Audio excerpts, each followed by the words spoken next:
En se rendant au Liban, le pape Benoît XVI veut envoyer un message d'espoir aux chrétiens du Moyen-Orient tentés par l'exil. Car le pays du Cèdre fait figure d'exception dans cette région berceau du christianisme, mais où l'islam est depuis des siècles la religion majoritaire.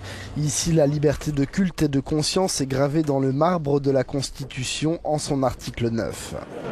À l'aéroport Rafik Hariri de Beyrouth sont arrivés ces derniers jours des religieux d'églises chrétiennes de partout au Moyen-Orient. Nous aimons venir au Liban parce que c'est un pays hospitalier et nous sommes venus accueillir Sa Sainteté le Pape. Nous sommes ici avec un groupe de prêtres de Haïfa et de Terre Sainte. Nous sommes venus écouter Sa Sainteté le Pape parce que sa visite au Liban et dans la région est très importante. C'est un événement historique et cela concerne tout le Moyen-Orient.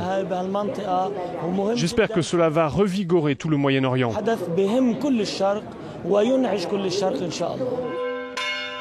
Au Liban, on compte pas moins de 13 communautés chrétiennes, dont 6 églises d'Orient rattachées à Rome. La plus importante en nombre est l'église maronite à laquelle doit appartenir le chef de l'État d'après la Constitution. Les maronites sont aujourd'hui moins d'1 million. Depuis la guerre civile, leur influence a diminué. Comme partout au Moyen-Orient, les chrétiens partent fuyant les violences. Aujourd'hui, il reste entre 13 et 15 millions de chrétiens dans la région. Au Liban, ils sont 1,6 million, soit 35% de la population. Ils étaient 51% en 1932.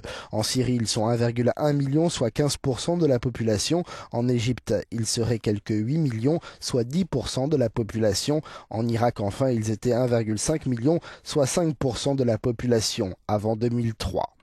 Depuis l'intervention américaine en Irak, quelques 550 000 chrétiens chaldéens ont quitté ce seul pays, un exode silencieux vers l'Europe, la Turquie et les États-Unis pour fuir la violence islamiste et la pauvreté.